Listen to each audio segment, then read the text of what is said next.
I can bring up YouTube chat. Yeah. Looks like I'm your number one fan, Josh, on YouTube. I have the crown. Oh. Forward now. Yeah, I'm number one and Gordon number two. Number 2. Okay, I can hear myself. Somebody has YouTube on. Okay. Mute the YouTube. All right. Okay, somebody's YouTube is still on. I'm not hearing anything. Okay. Be coming from yours if it is. Give me a second. Just that You've got I'm reading this. If you're in Chrome or Edge or something, you can just go to the top and see which tabs are pushing out audio. Yeah. Top left. So, thanks for coming, everyone. We have Coach Frank with us tonight from FasCat Coaching. Thank you. So myself, Izzy, you can call me Izzy OY, and we have Gordon too. She's the club leader for Rhino, and of course, Coach Frank. So why don't I pass it over to you, Frank, and you can introduce yourself, and we can start off on the first question after that. Yeah, for sure. Thanks so much for having me, y'all. It's an honor to be here. So my name's Frank. I am currently in Connecticut, and I also spend a lot of time in Boulder, Colorado. I'm 54 years old. I got 4 kids, so I don't have a lot of time to train. And I started coaching 20 years ago. I was, as I was saying before we started, I was a molecular biologist in biotech. I thought I was going to figure out how to cure cancer and help people live better, longer. And along the way, I was racing or trying to race. I was trying to turn professional on the mountain bike, and I had this full-time job. It was getting in the way of all. Oh, did we lose Frank? Looks like he muted himself there, Frank. Whoops, sorry about that. No I think a little jump. Can you hear me? You're back.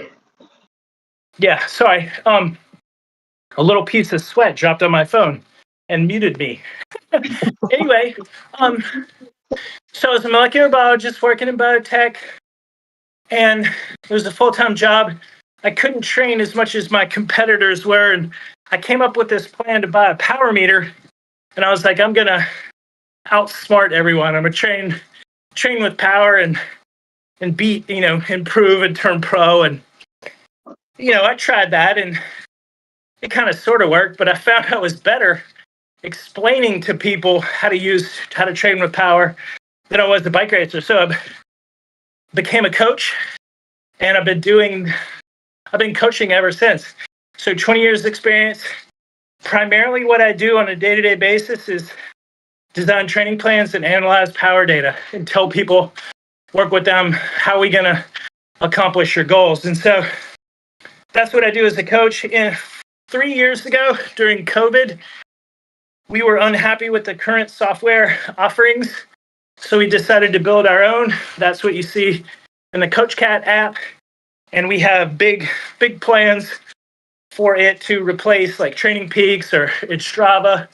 And we introduced this AI coach called CoachCat. And we could talk about that, but it's basically an AI coach to do what I do, but for much cheaper, faster, better, more. And so like our goal is to democratize coaching with AI. And yeah, that's a little bit about me. Thanks, Frank. So let's jump on to the first question. I actually went out to a few of the Discord that we have in the Zwift community, and a lot of the questions are from women. So I'll try to make it neutral as I can. First question is from a 58-year-old woman. I ride regularly, but I never have done structured strength training. I am worried about injuries and doing the wrong things. how should someone my age actually start strength training in the way that supports cycling? Yeah, for sure. I mean, whenever you begin a weight training program, the first thing you do is don't add a lot of weight and you practice the movement. So if you imagine a squat, you can actually do a squat with a broom handle and practice your movement. Make sure your body's going to be able to support the movement safely. And then, and only then, do you begin adding weight gradually. So that's how we have our athletes do it in what we call an adaptation phase, 3 times a week for 3 weeks. And you add, like 2.5, 5 pounds each time you go back, each time each session. And so over the course of 3 weeks, you gradually work your way up from 0 pounds to an amount of weight that's honest that you can begin to benefit from. And we keep the movements super simple. We don't get fancy. Just good old fashioned. I'm a big fan of the squat and the leg press and the leg curl. These are all exercises you can do on your own without a spotter. They're safe and they're specific to the biomechanics of cycling. Can maybe I could just ask a follow-up. Is there a difference between strength training for women or men over 40s versus someone over 60? Yeah. If you're older, you need to balance the weight training out with your bike training more because as older athletes, we recover slower. So the way that you balance that out is you just do less of each. When you're 30, you could ride a lot and train a lot and you just bounce back the next day. But as masters, you have to do what I call age appropriate training. So that would mean lifting different than when you were 40 years old. So does that mean lighter or just spread out the recovery time in between? You definitely need to lift heavy no matter what your age is in order to see the benefits for cycling. And so when you're lifting heavy, your sets and reps would be less than, for a younger athlete. But yeah, you don't necessarily lift just lighter. You gotta lift heavy no matter what age you are. Okay. All right. Let's jump to the next question unless somebody on Discord have a question. No. All right. Still on structured. Next question is on structured training. I'm new to structured training. I ride hard when I feel good and easy when I'm tired, but I don't follow a plan. What's the biggest mistake you see cyclists make when they start a new training? Start training seriously.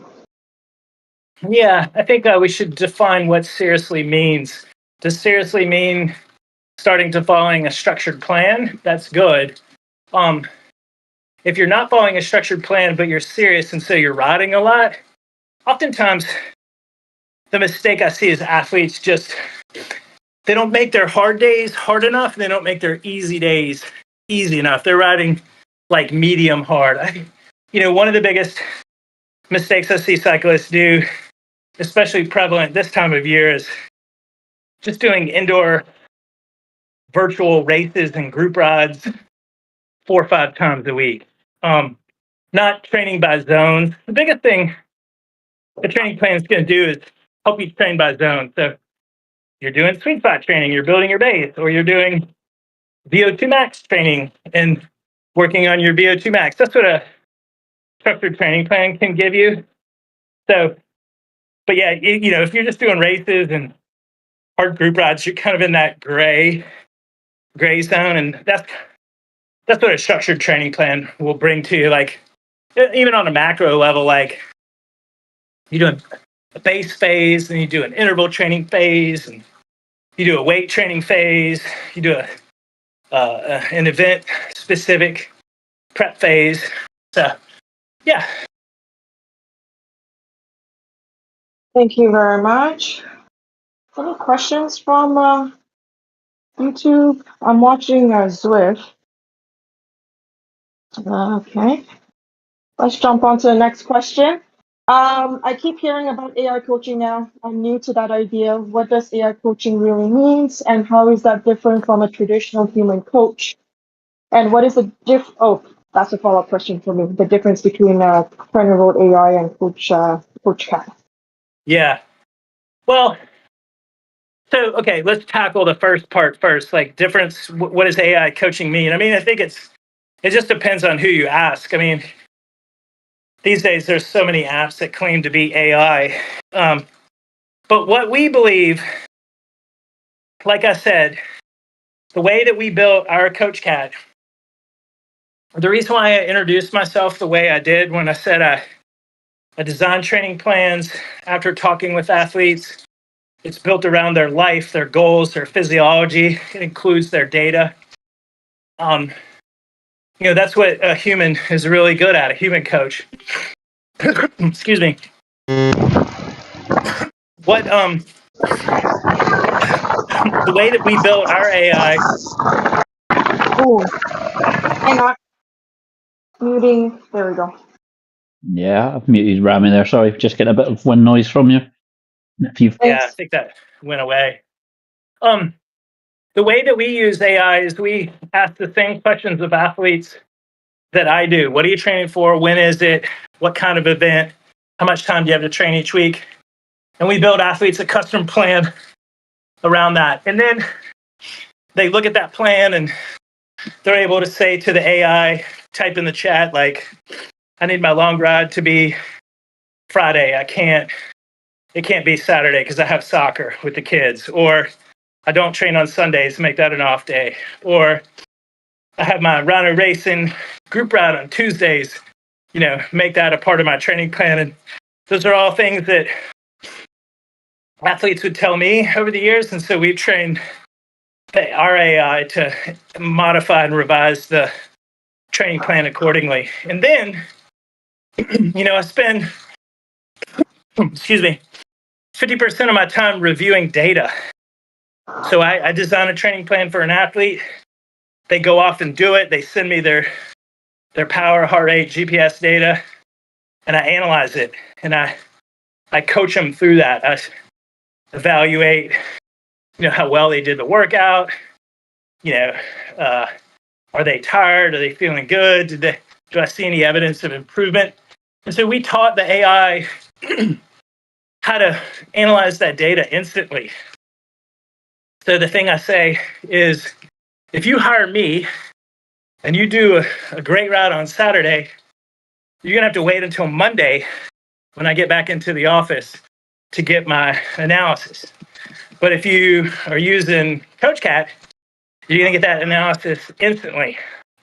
And then you can ask it follow-up questions right on the spot. So you don't have to wait for me to be in the office. You don't have to pay the high price of one-on-one coaching.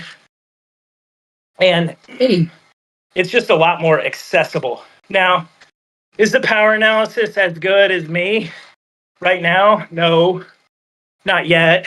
Yet being the operative word. It's going to be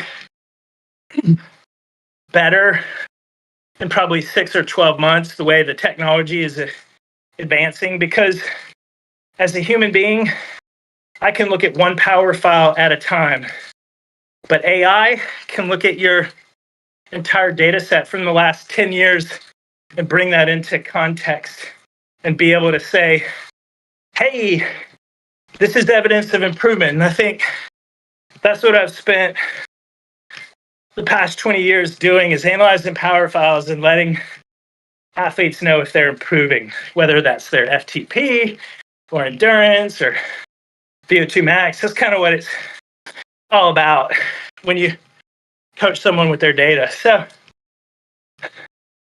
not sure if that answers the question, but that's kind of the framework around AI coaching versus one-on-one coaching. I mean, one-on-one coaching, obviously you can't have a conversation with your coach like you can me. It's going to happen. I mean, GPT's got voice, and you can have a conversation with it. It's just not tethered to your training plan or your data yet. So that'll happen. I think the AI has been very good with empathy and different emotions and being able to listen really well and offer different personas. The persona that we use is empathetic and motivating, warm and nurturing. It's kind of how I describe my coaching. But you can say, hey, coach, give me some tough love. And then the coaching persona becomes tougher, more critical. And some athletes respond to that because they want that. You can ask to be held more accountable, and then the AI will, point out if you're not following the plan all the way. And you can ask the AI to be funny. Many athletes say, hey, can you give me feedback like Larry David, the comedian, or Dave Chappelle, or whatever your favorite comedian is. It does a really nice job. Makes power data analysis more personable, more enjoyable. So I can't do that. That's a good example of what AI is better at. AI is also not as good as a human coach at the big picture yet.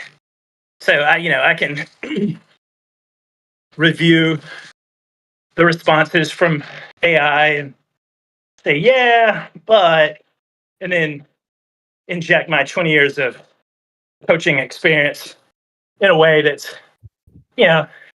probably a little bit better than what the AI is good at the moment. So I'm not sure if that answers the question. Maybe ask it again. It does. No, it's good.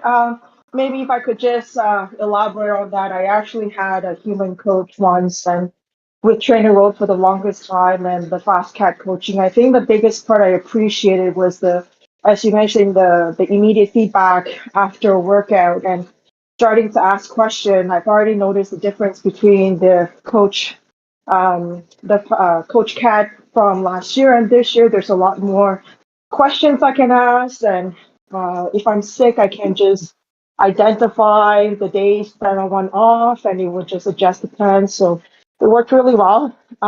So I guess the follow-up question is, where do you think AI works really well in training for someone who's new or someone who's an avid cyclist, a serious coaching, and where does a human coach is still needed?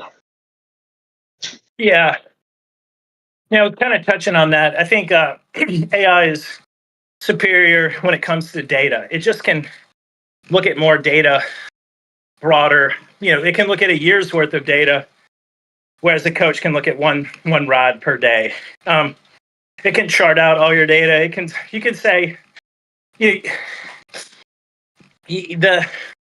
our AI will point out, hey, that was a 5-minute power best, and you can follow up and say, what was my second best, and it'll recall it just like that. Whereas a coach is gonna have to look at a chart or go hunt and peck for that output and be able to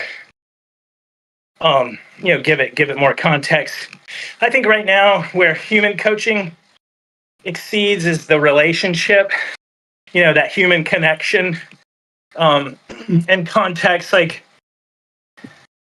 These days more and more people are turning to AI for therapy and relationships and a friend, but it's just not the same as a real human coach that's gonna text you, on Friday night and say, hey, good luck with your race tomorrow. You're not gonna get that from an AI coach. So it's still somewhat impersonal, whereas one-on-one coaching, really the value where I see things going, I think you'll see the decline of online coaching where a coach just designs your plan and analyzes your data. I think the AI is going to take over that. And then what you're going to see is the return of in-person coaching, where your coach is going to go out on a group ride with you in real life, or could be on Zwift, and then also come and watch you race or support you at your event. I think you're going to see that dichotomy over the next couple of years really increase, because AI coaching is just, it's going to get so good.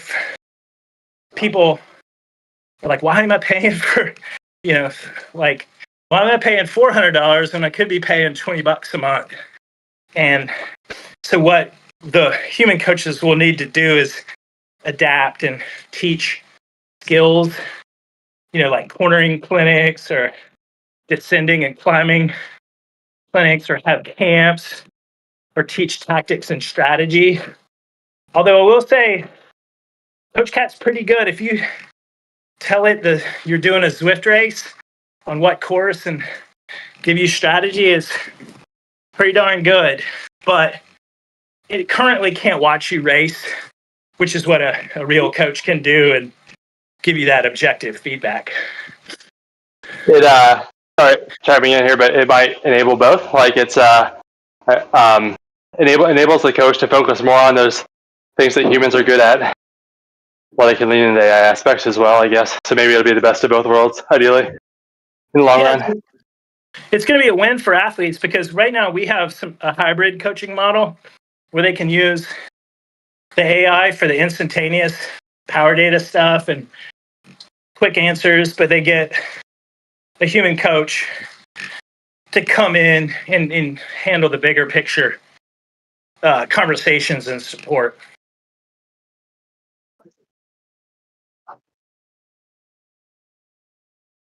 Thanks. Thanks, Alex. Good question. I'm going to take a pause. Was there any other question on Discord? I see some additional people joined. Alex, did you? I have a question. Go ahead, Murph. Hey, Coach Frank. All right. So in AI, if you pick. All right. So let me give you a little bit of background first. Sure. 63 years old, ex mountain biker racer.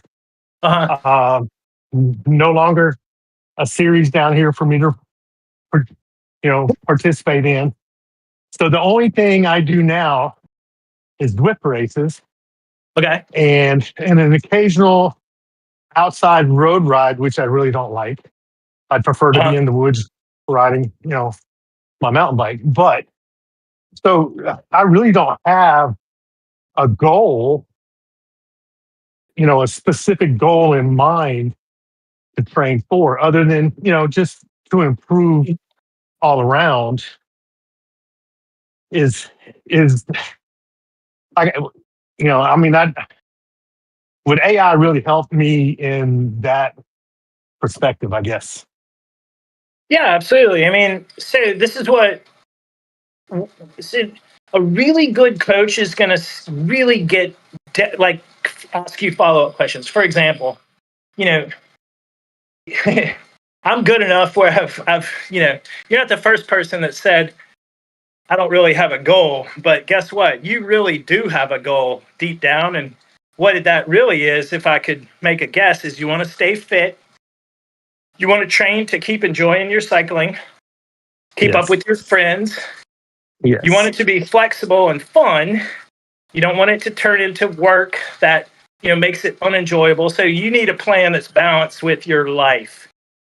Yes. And heck yeah, AI is super good at that.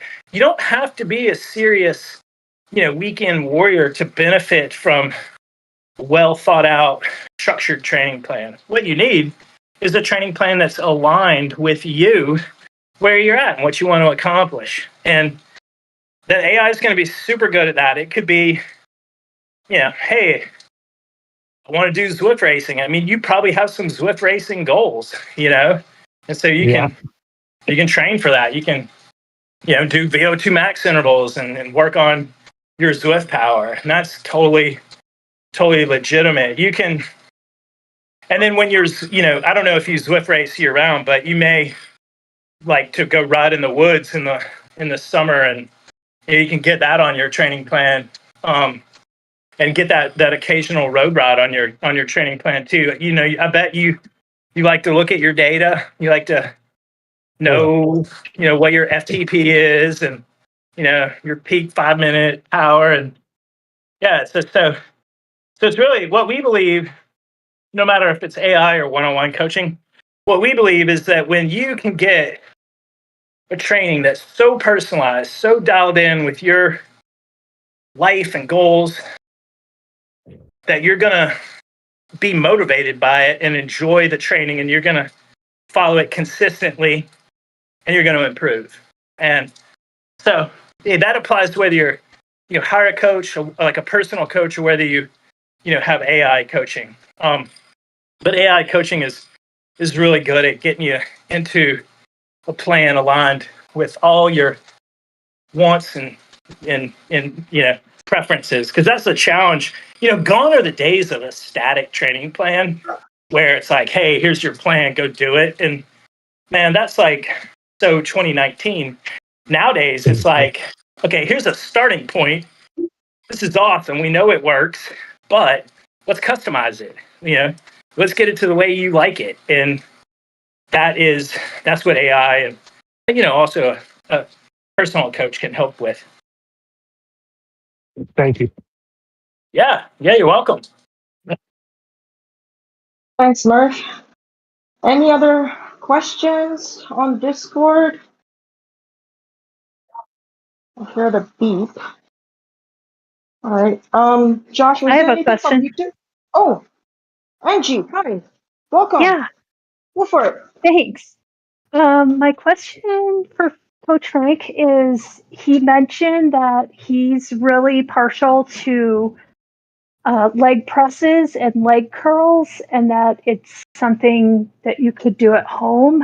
And I'm curious about that because I've actually been looking for like a used leg press for quite a while for inside my home. And if there is a way to do it without equipment, I would love to hear. Yeah. I've been in the market for a home leg press as well. I haven't found one. I found one for like $700-800, but I just haven't pulled the trigger.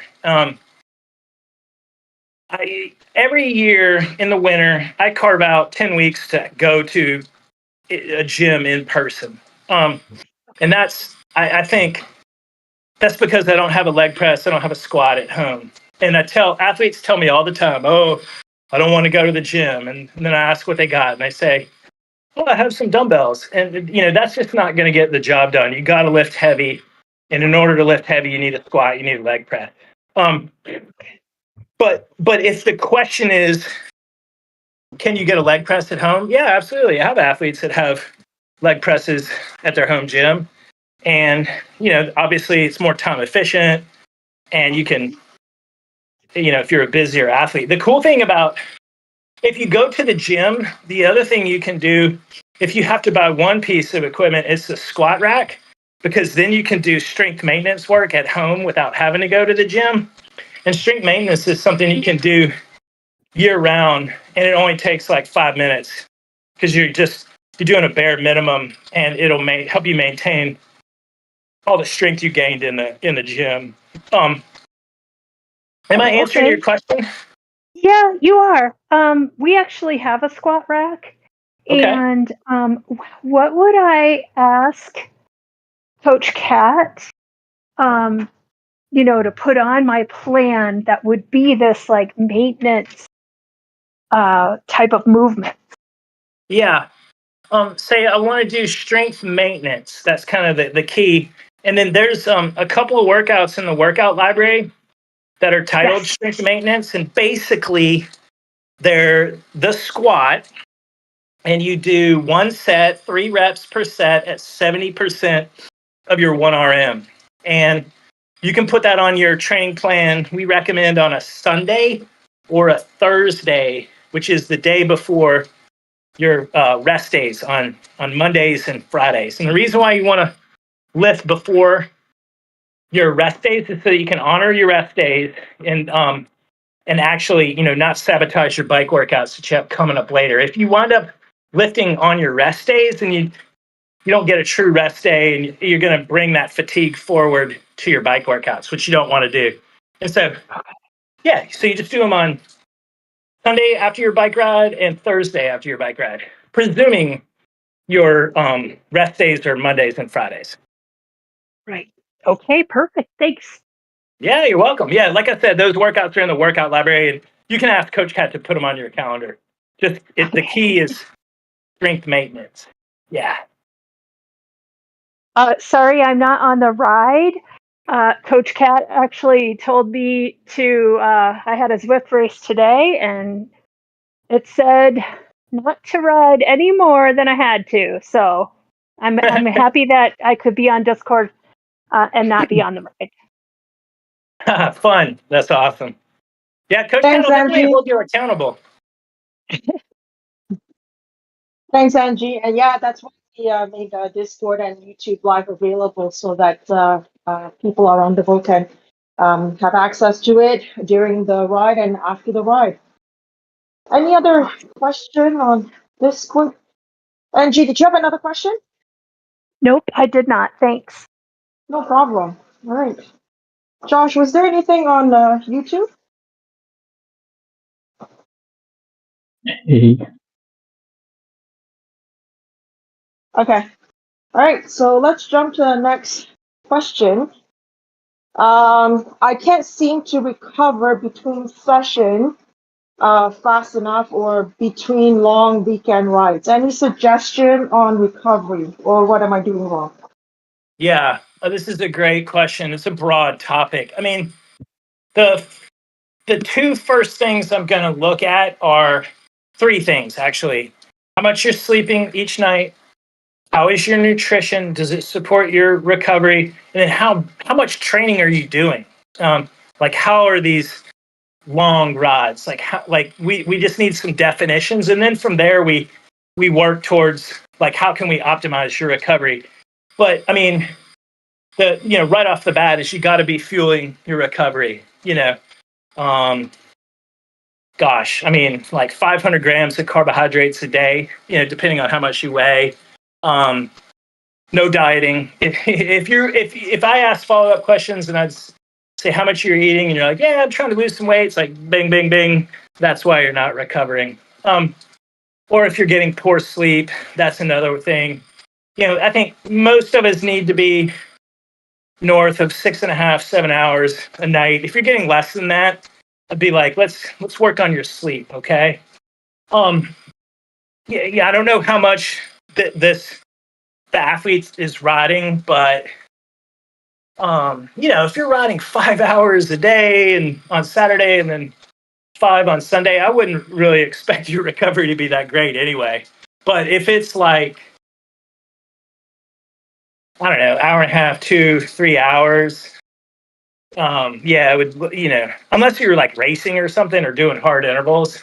I just want to look at the type of the long weekend rides, what's going on. And one thing that you can do is in the Coach Cat app, we have a recovery analysis. And so you can sync your wearable data to the app and the AI, and it connects with your power data. It combines those two things. So it's like, how much stress are you getting on the bike from your training? And then how much recovery are you achieving as measured by your sleep and your heart rate variability?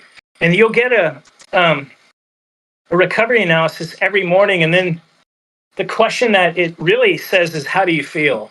And after that, so you get that subjective, how do you feel?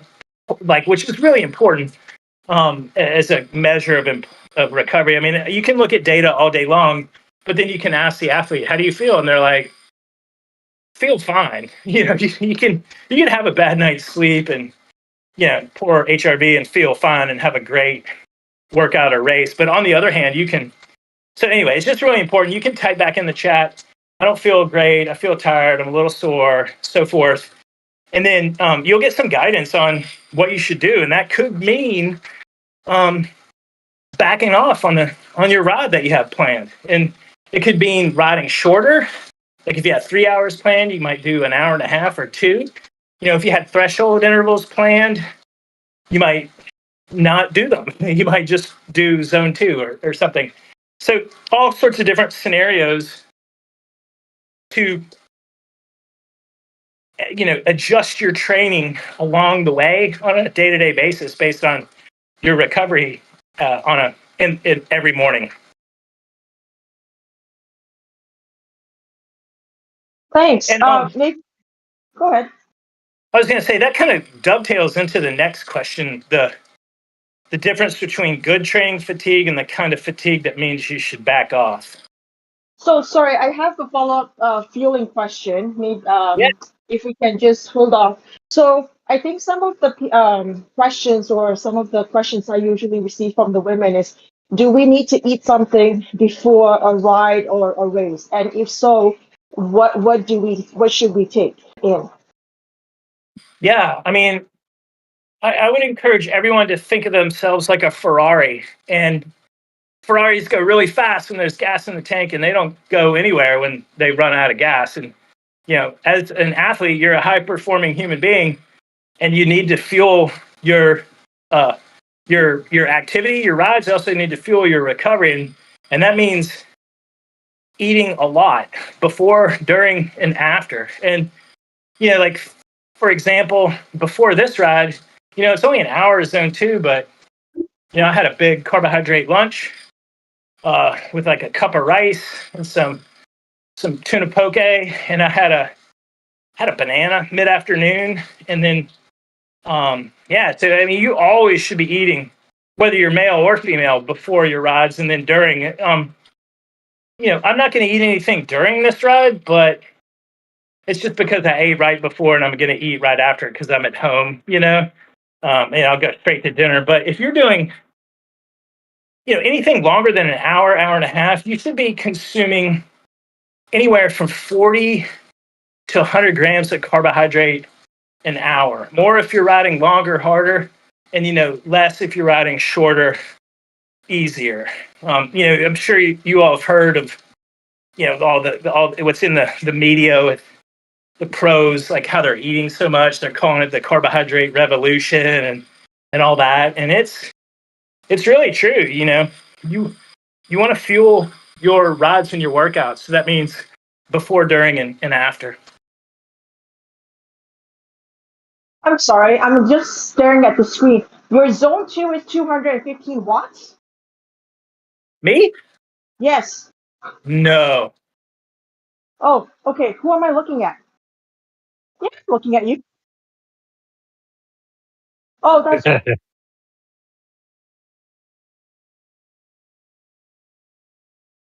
Oh, okay. Sorry.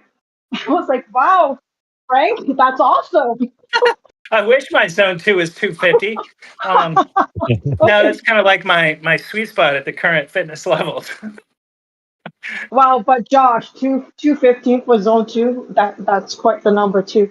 So keto is not good for cycling. There's just some cap on Zwift. Keto is you want to no comment on bueno that? for cycling. I mean, you can, everyone, if you don't believe it, just try it for a week and you'll just feel how slow you are. And the whole reason keto got all popular was Chris Froome supposedly was keto like in 2012, and one day during the tour, I think it was on a rest day, he put a picture of him eating like 2 poached eggs and a half avocado, and that's when keto kind of took off for people to try. But I've tried it. It's just you got to have carbohydrate. It's the Ferrari with no gas analogy. So on that note, what about fasting? Any comments on fasting? Kind of falls in the same bucket as keto. It's just, the first thing you'll notice when you're fasting is your cycling workouts will suffer. You won't be able to make the power. You won't feel good when you're making the power. You're generally in an energy deficit. That's why people are fasting, is they're trying to lose weight mostly. And so they're just not fueling their recovery and their workouts. And so it also, everyone can try fasting, and within a week, I guarantee their cycling training will suffer. So it doesn't take long to figure that out. Yeah. Cyclists, man, we're tons of carbs. Got to have lots of protein, healthy fats, and vegetables, good fiber, a lot of micronutrients. That's the diet that works best for cyclists. We had Airhead on chat that says protein, carbs, and I said that's what Frank just said. So perfect and good healthy fats. Yeah. Okay, I'm gonna take a pause. Any questions on Discord? Just checking. No. All right. Josh, nothing from YouTube?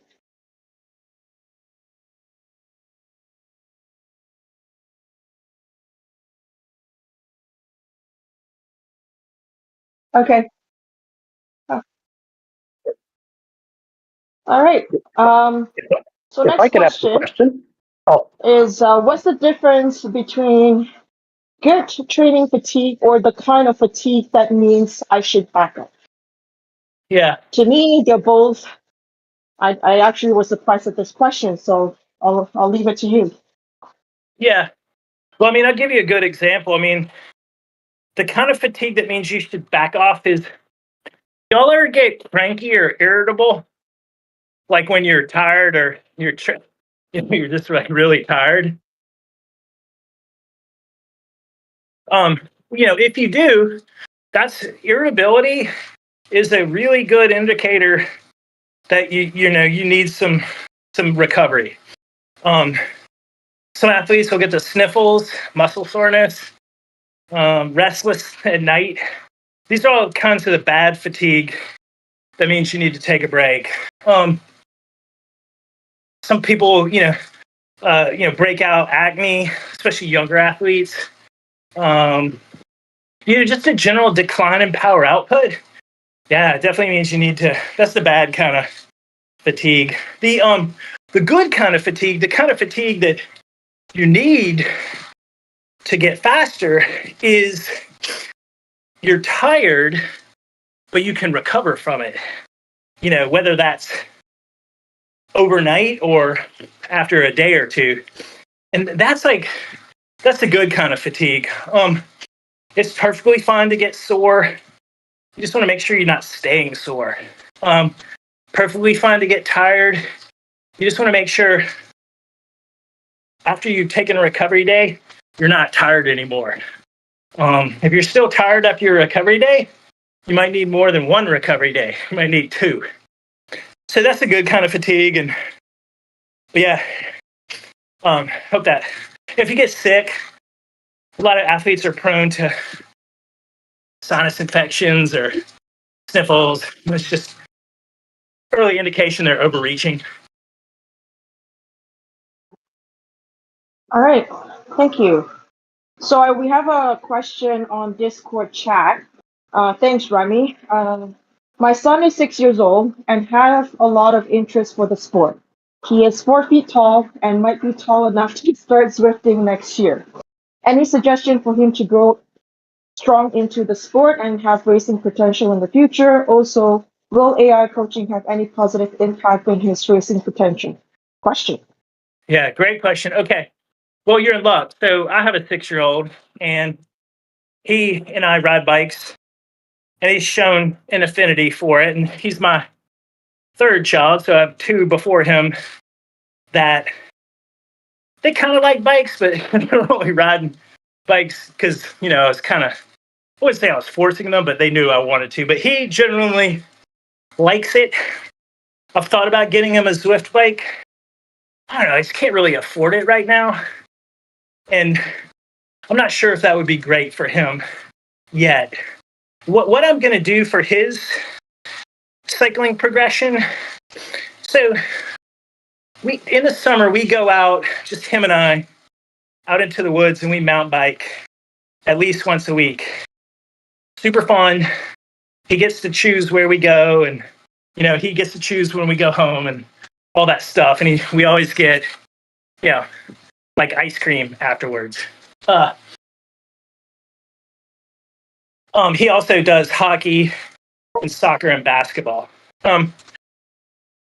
So keeping it open.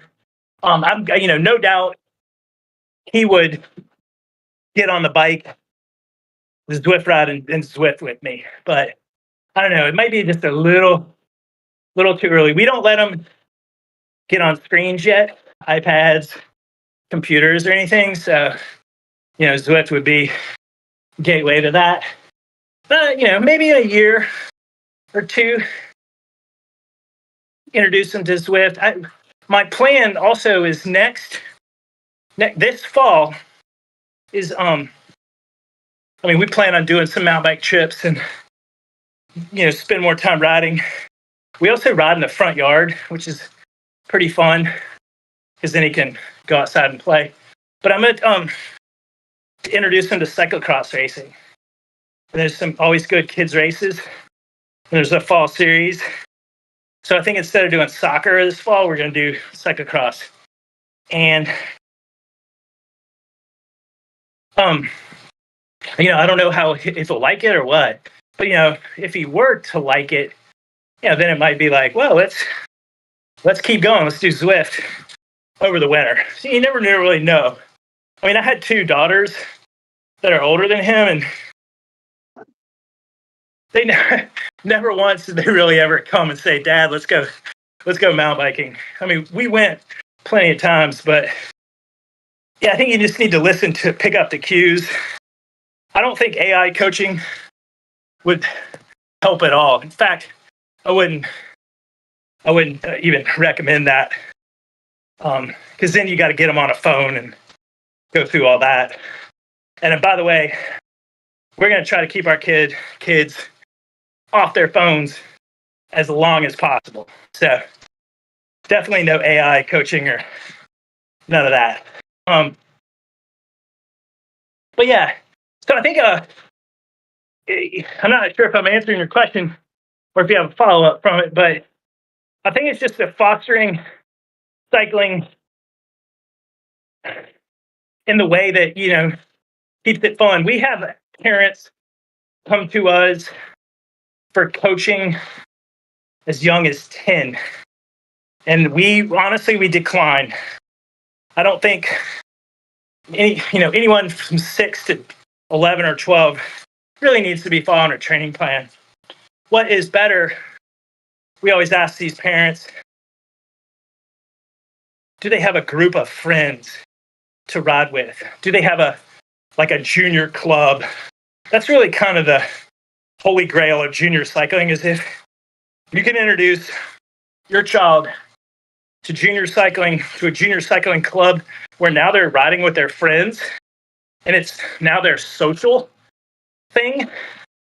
That's the money right there. Yeah. And maybe that doesn't exist, and that's where you are. That's your role, is to go out on bike rides together and make it fun until they're old enough to have a social group. We'll start coaching kids when they're 14. That's about the lowest we go, and that kid has to be really serious. Like with some kids aren't that serious, so it's like, hey, just keep having fun. But yeah, once they get, generally 14 through 16, you want to keep it fun no matter what the ability level. 17, 18 is when you start training structure, intervals, performance goals. And yeah, I think he's serious. He wants to join me on 30-mile rides. Heck yeah. That's the training right there. Just invite him to come along and, make that 30-mile ride the best thing ever. One time I tell you, the last time I mountain biked with my second child, we went out, everything was going great, and then she crashed. and it was a really hot day, and she got all flustered, and then she threw up. And I tell you, that was the last time we went mountain biking. You just can't come from back from that, and that was all my fault. So she doesn't mountain bike anymore. But I mean, you get one chance to, you have tons of chances to make it fun, but you get only one time to make it not fun, and it's over. Kids are so sensitive to that. Yeah. But yeah, if your kid is doing a 30-mile ride with you, that's incredible. I just keep going from there. I have friends whose kids are on Zwift with them, and they love it. They might be a little bit older. But yeah, hope that answers your question. Sounds like you did. Maybe I could just ask a follow-up question. So for kids, 6 years and 10 years, is there equipment different changes, suggestion, anything that parents have to watch out for? I mean, we're on still a pretty basic bike. I mean, flat pedals, single speed. It's still got caliper brakes. It does have, handlebar brakes, it's not just a coaster brake. His next bike, which is going to happen this year, is going to be a little bit bigger. It's still going to be it's a bike built for 6 to 8 year olds, disc wheel, couple of gears, still flat pedals. We just haven't gotten to the whole clip-in part yet. But yeah, I think the other thing that kids need is so many of the kids' bikes are heavy, and that really slows a kid down. I mean, you take a 25-pound bike for them, that's like if we rode a 50-pound bike. So I've always tried to make sure his bike's not too heavy.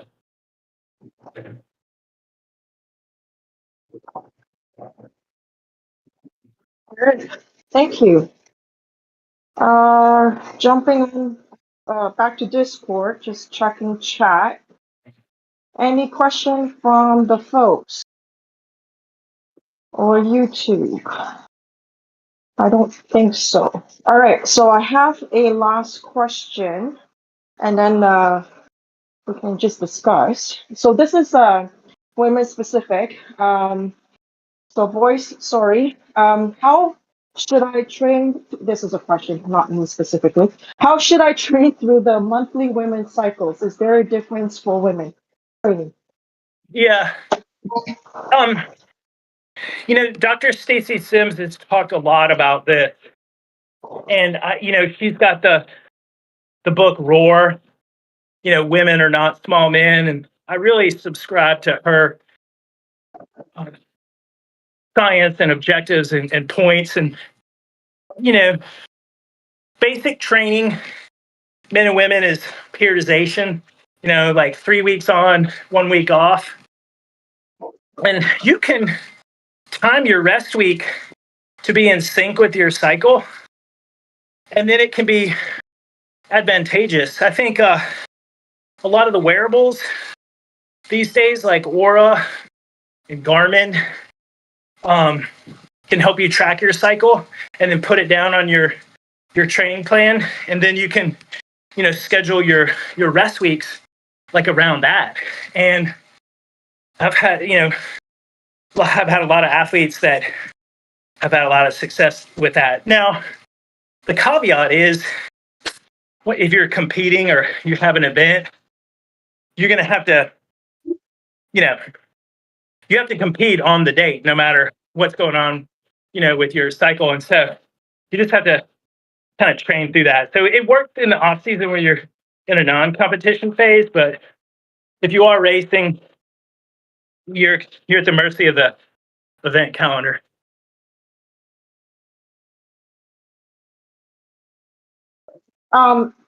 Just to a note, and I know that Angie's still on. Coach Kat actually will be able to give you and adjust your training plans too. I actually did that back in November, so that was pretty cool. It's that I can actually do that. Yeah, that's awesome. You could say, put, like you could say, put my cycle on my calendar Friday, January 23rd, and remember this. And then the AI is really good at bringing that back into context. Yeah. And it actually will give you the different phases and how you should train through it and how to feel for it too. And the follow-up question I found was interesting is how did you feel versus how the workout was. So it was definitely interesting. Oh, quite a few level ups. Congrats, guys. All right. So that brings us to the end of the question and period. Is there any other questions? We do have I have a question. This is Angie again. Hey, Angie, go for it. I was hoping that Coach Frank could speak a little bit more on the metrics that FasCat uses. Yeah. Any particular one or just in general? I know you have two different ones that correspond with training peaks, like the TSS, but you take it a step further. So I'm interested to hear about that. Yeah, so training stress score, if anyone's heard of it, it's been around for 20 years, developed by Dr. Andy Coggan. It's short for training stress score, abbreviated TSS. It's in a lot of the software, including Training Peaks. The way you calculate it is you basically take how hard you ride times how long you ride, and you get a number. And the utility of that number is like how much stress did you achieve? And we say achieve because that's like training. Another analogy is like, how like a doctor will prescribe you medicine and it'll be in units and so forth. And that's kind of how training is. Once we are able to quantify what you've done in training with a number, it's very similar to medicine. And we know how long you need to recover from it, and then how much benefit that's going to be for you. So we have what's called OTS, optimized training stress, and it's just a little bit more advanced than TSS. It takes into account the fatigue that you incur when you ride long, and then it doesn't give you credit when you're coasting. And so it's just a more accurate way to quantify training, and that's like our favorite metric. We tell athletes, like, go out and do 150 OTS, and that's like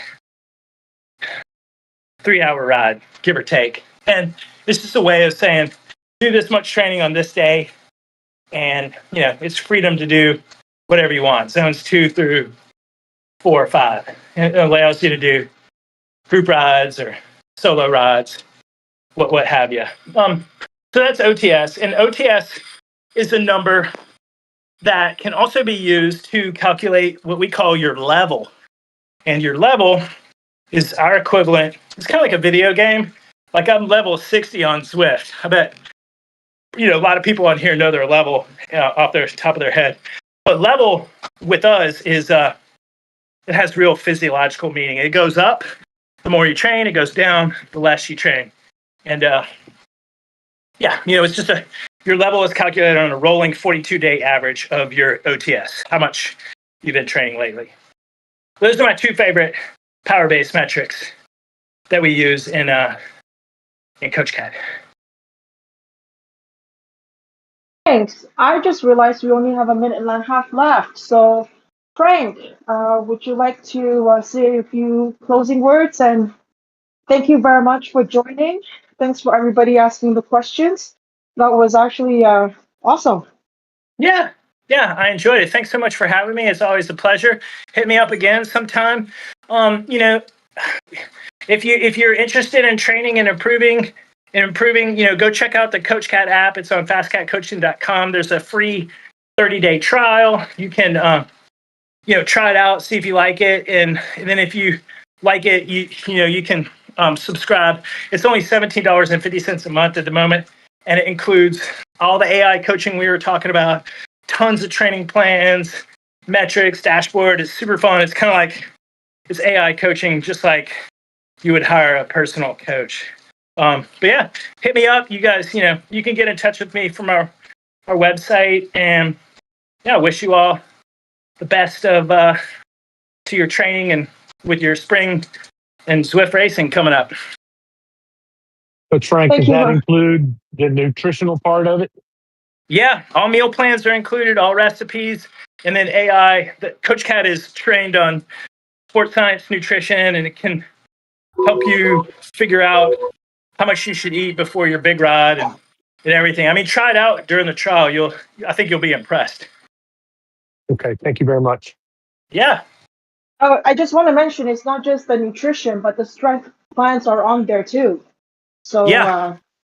It's not just the AI coaching. You have access to all the plans of strength, nutrition, and the training sessions too.